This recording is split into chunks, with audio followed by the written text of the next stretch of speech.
What's up, everybody? This is Aaron the Pedantic, and today I wanted to talk about the fighter in Old School Essentials or BX, which is basically the same thing. But the reason I'm doing this is because somebody asked me about my house rules for OSE. And as it stands, I've been keeping things fairly close to by the book with some few changes here and there, just some updates to try and better emulate what I've been going for. But for the most part, I've been trying to keep it close to what the book says. That way it's easier for everyone who's coming into it to understand. Because I'm running a game that's not for just, like 6 or 7 people. I'm running a game that has, 20 plus players that, jump in, and I have now 4 other refs, 3 other refs, 3 other refs, 4. 4 other refs. So consistency is very important. Because of that, I haven't been altering it very much. But there are some changes that I've been thinking of implementing, at least in my personal single groups. But I haven't quite done it yet. But I just wanted to talk about it. And the first thing I wanted to do is talk about how I might tweak the fighter. Because as it stands, the fighter is decent, I would say. I'm not somebody who is big into classes must be balanced or anything like that. But I think that they should try to emulate the kind of fiction that they represent. And whenever I look at the fighter, I see that it is perhaps a little bit too bare bones, especially whenever you look at the fighter as it's represented in OD&D and in Chainmail. Just the hero of Chainmail, has extra attacks and things like that. And I know that this is going to ruffle some feathers, but even in AD&D, you can get extra attacks as a fighter. You can get it as other things as well, but then just in BX, it's just not there. There's a rule that a lot of people implement that I've thought of implementing because I think it's a very good rule in order to kind of pare down the number of attacks that a fighter might normally have, and that is the rule that you can attack as many single hit die creatures as your level in a round, basically. I think that's a good rule, and it really kind of, like I said, it emulates the idea that once you've become a proficient fighter, you're actually really good at what you're doing, you're good at killing, then whenever you encounter these single hit die creatures or less that are actually not that good at killing, that you can just kind of wade through them with very little effort, assuming that you hit. So and there is kind of the implicit cap on how many you could kill in that manner in a single round, depending on how you interpret movement and all that kind of stuff. I typically say, just for simplicity's sake and to keep things from being too wacky, that you can move and then attack, or you can attack and then move. And you can't really do both. It may not be the cleanest way of representing things, but at the same time, one of the things that you will encounter is if you have it where you can move, attack, and then move, is that people will move in and out of formation so that everybody can get an attack on the front line of enemies. Even if, basically you just kind of cycle in and out and all that kind of stuff. I don't really think that seems very accurate. It doesn't really seem to compute too well for me. I would say that something else may be better. That's why I like just having it where they move in, they attack, and then the next row, they'd better have some spears or something if they want to try and do their attacks. But as it stands, the fighter, they do get the best hit die, which is a D8. And, if y'all know that in AD&D it's bumped up to a D10. And they can use every kind of weapon and every kind of armor. And this is really their defining feature, if you're not using, well, one of their most defining features if you're not using domain play, because as you can see, they have the ability to have a stronghold built as soon as they have money for it, and when they turn 9th level, then they can become a baron. So that's a really cool feature if you use those components. But if you don't, then basically what you're left with is this right here, where yes, they can use pretty much anything. And then you also have you also have just the fact that their THAC0 progression is faster every 3 levels instead of every 4, as it is for the thief and cleric, or every 5 as it is for the magic user. Also, their saving throws are better because of it, because they grow more quickly. So really those are kind of the defining features of the fighter, is just the fact that you get more, you know, you don't have any restrictions on what you can use.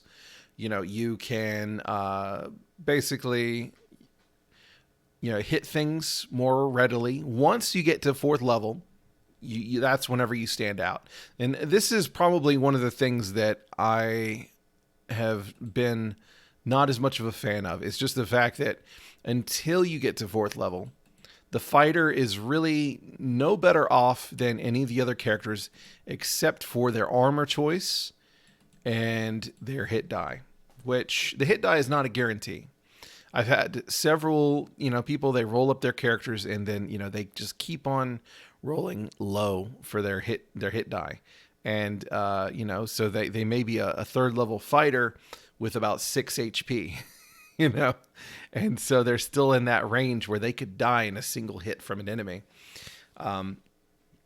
Which, you know, that's kind of how the game is made. And there's certainly an argument that is perfectly fine. And I do agree that it is perfectly fine, but depending on, you know, what you want to do with the game and how long it takes to level and all that kind of stuff, it can be kind of meh.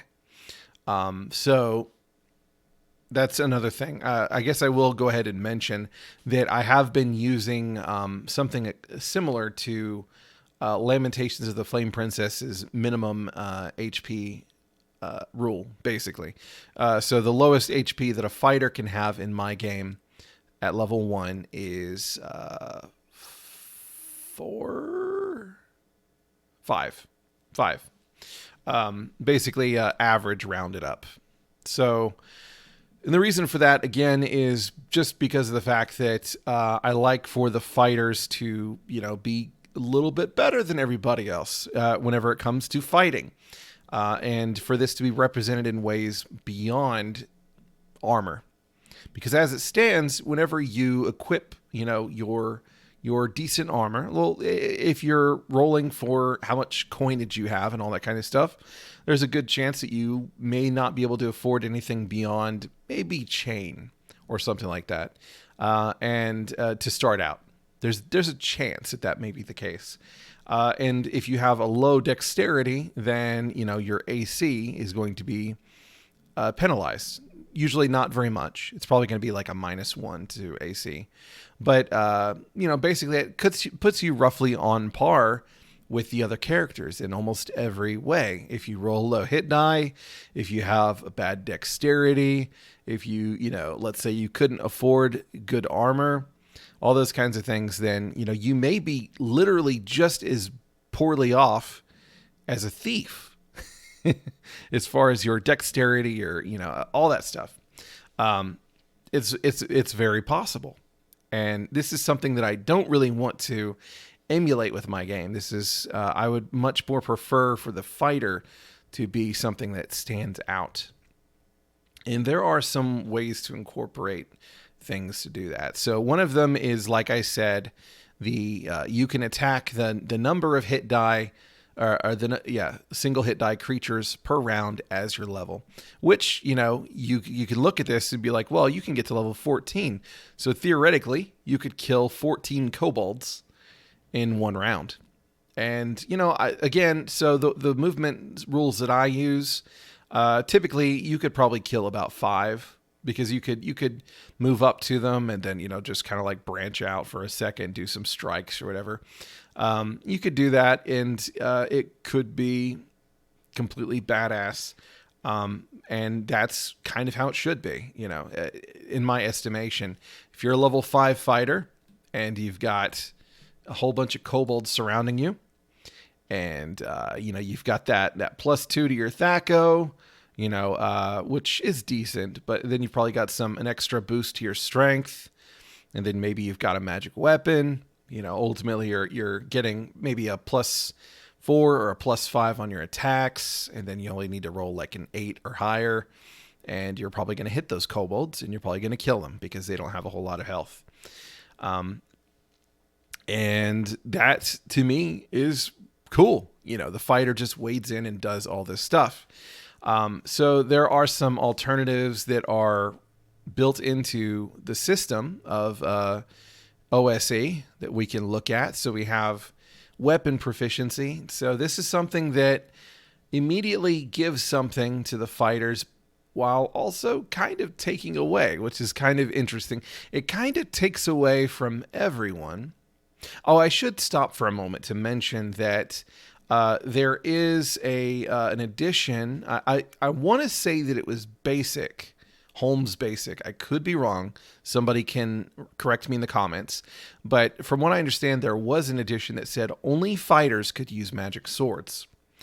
And if this is the case, if you use this rule, then your job's done, really, because the fighter and the magic sword pair together like peanut butter and jelly.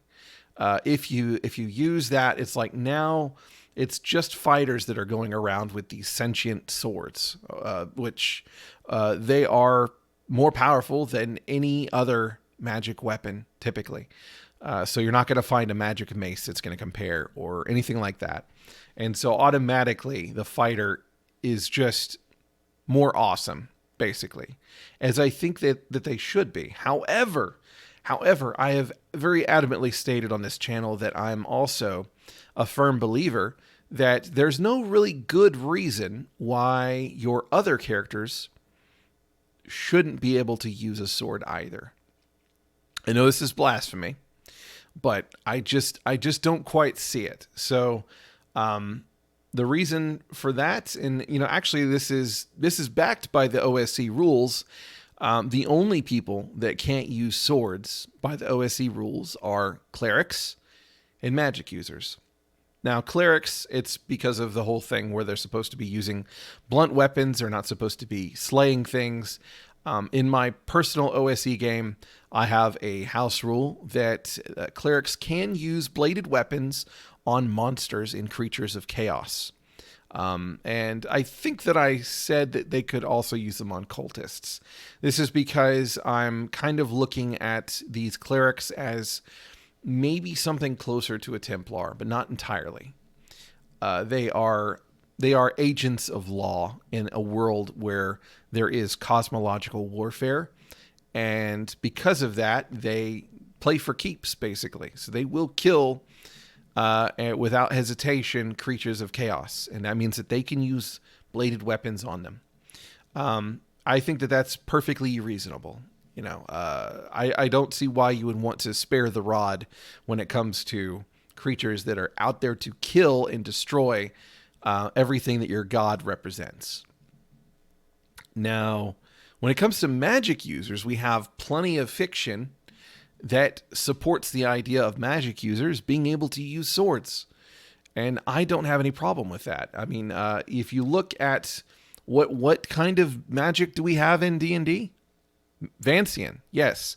And in Vance, you don't see the magic users saying, well, gosh, gee whiz, I wish that I could stab something with a long bladed weapon, but alas, I'm not allowed to use swords.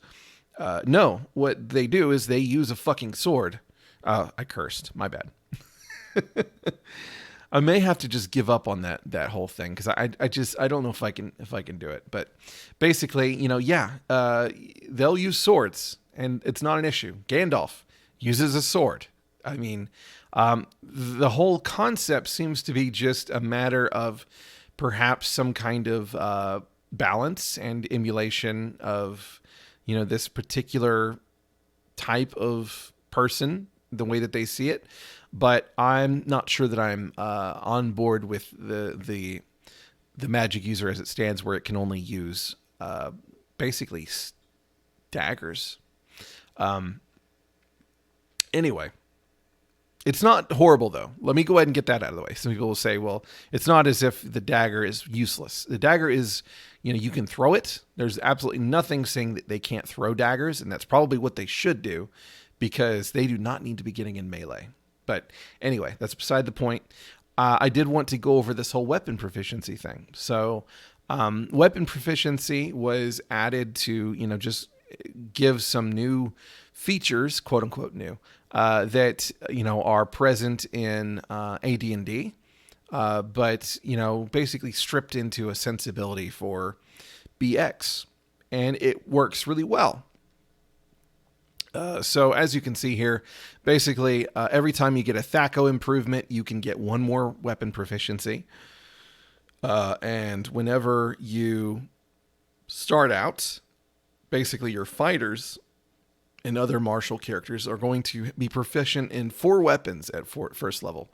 Now, here's the thing about that. If you're proficient in 4 weapons now, you aren't proficient in all the other weapons. And as you know, there are a lot more than 4 weapons. So this is actually something that is has a negative impact on the fighter as it stands if you just employ this. So that's something to be aware of. It's basically a nerf at that point. I hate to use that terminology, but that's basically what it is. Semi-martial characters such as thieves and clerics will get basically 3 weapons. Non-martials get 1 weapon. So your magic user is still just going to be, they can pick a dagger. And there is something here additional. They basically say that you can, the things that they can be proficient in may only be chosen from a list of weapons usable by the character's class. So it's basically inherently a nerf, if you want to call it that, to all of the character classes, except for the magic user, in which case, they can get more proficiencies, but if you're using the original rules, then they only get the dagger anyway. So it's like at first level, you have all the proficiencies you're going to get. They did add something where you can have the magic user also be proficient in staves as well. So that gives you you can say, well, now that I've hit 5th level, I'm going to, actually, I guess it might be 6 for them. I'm going to go ahead and get that proficiency in the other thing that I can use, and then I never have to worry about it again. But I don't think most people are using just that. I think a lot of them are going to also be using this right here, weapon specialization. So this is kind of what I was leading up to for fighters as a way to make them stand out. So this specifically says this is only for martial characters. So only martial characters, this is going to be your fighter, your knight, your paladin, your ranger, all that kind of stuff. The D8 hit die boys with the THAC0 increases every 3 levels. Those are going to be the ones that get the ability to specialize. So they can dedicate 2 proficiency slots to a single weapon type. Interpretation could here be kind of loosey-goosey. So you could say, well, a single weapon type, does that mean that I can only become specialized in a single weapon ever? Or, does this mean that whenever I specialize, it's only in a single weapon type? I would probably say the latter, personally. That's what I would do. So basically, and it clarifies here to let you know that you don't have to, it's not that you, let's say you spend 1 point or 1 slot, quote unquote, to get sword, and then you need to spend 2 more to get specialized. No, basically it says if you choose to specialize in a weapon, the character is only proficient in 3 weapons. So basically, normally you would be 4 weapons. So this means you just, that second slot is what gets you to specialized. So you don't have to spend 3, it's just 2. And basically doing so gives you a +1 bonus to attack and damage rolls. So my friend Hayden, who is one of the referees on the server, he gave me a whole bunch of recommendations to try and just, kind of tweak the class structure and make it something a little bit cooler. And, like I said, I've been playing it very close to by the book for now, just to keep things easily translatable, simple. People come in and they don't have to learn a whole ton of new things. Just so that the system just keeps on going. But one of the things he recommended is doubling the amount that the fighters get. And that's very specifically just the fighters. Now, the reason for this is because of the fact that if you look at the other martial classes that are presented in the advanced rules, they all have a little bit of something extra. They get a little bit of something extra. Whenever you look at this compared to the fighter, you get extra with just about everything. So the barbarian, a lot of this stuff is to compensate for the fact that they're not allowed to use magic weapons unless they are associated with their deity. So it has to be divine, belonging to their tribal religion. But even so, they do have the ability to cure poison, which is pretty cool. They can forage and hunt, even if, like you are compensating for the fact that very likely a fighter will have a magic weapon by now. This just says, well, the barbarian can hit things that are normally invulnerable to mundane weaponry. So this is just an example. So the barbarian in many ways has, and plus they have skills. So they're already, like ahead of the fighter. And so because of this, and basically the rest of them are pretty much the same. They all have some kind of thematic issues that make them not, they do have some drawbacks, so the knight, they can't be dishonorable. The paladin, they can't change their alignment for any reason. They have to be lawful at all times. The ranger probably has something, maybe. Limited possessions. Yeah. So there is some kind of limiting factor that, kind of evens it out. But at the same time, it just doesn't quite compare to, the fact that the other ones, they all have these little added benefits. So I think that is actually a great proposal to say that you just get twice as many proficiencies. So this means that the fighter is very likely going to be able to use a lot of different weapons. If you find a magic weapon, the fighter's probably going to have a good use for it. And I think that is, kind of in the spirit of what the fighter is, or at least what I see the fighter to be, is just somebody who just wrecks faces with almost anything that they use. And that the specialization is just a nice added benefit. But there also have been some proposals that perhaps you tie specialization to being how you get the fighters and other martial characters to have extra attacks. So if you specialize in a weapon, then you can attack twice per round. And I think that that's a cool rule. My only thing that I'm kind of hesitant about doing that is just the sheer fact that this means that if you get something and it isn't the one that you're specialized in, you're not going to use it. It's just plain and simple. You're probably not going to use it unless like you just don't have a magic weapon that you're specialized in yet, and you are up against an enemy that cannot be affected by mundane weapons. Then you might say, well, I have no choice. I have to pick the weapon that I'm not specialized in. I have to grab that and use that. But this kind of extreme limiting factor, I would say, it doesn't really suit the fiction of the fighter in my brain, basically. But that being said, if you are using where they get twice as many to start with, that's not quite so bad. They could be specialized in 4 different weapons, which is pretty neat. So, all in all, those are some tweaks that you can use to make the fighter a little bit more, I would say, useful in BX. I would, you could definitely argue that that they don't really need anything. And truth be told, we've been functioning just fine without the fighter having any really added benefits. People like to play them. They do very well.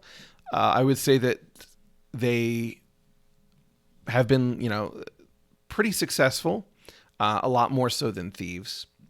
But at the same time, just me personally, I like seeing fighters really kick ass because of the fact that they are the exemplars of kicking ass. And I would like to reflect that with my game. So I'm curious what y'all do to, make your fighters awesome, if you do anything like that, or if you just run it straight by the book. Let's have it out. Let's have the discussion. Maybe you can give me some suggestions. But in any case, that's it for today. I hope you'll have a wonderful day. Take care, and you're awesome.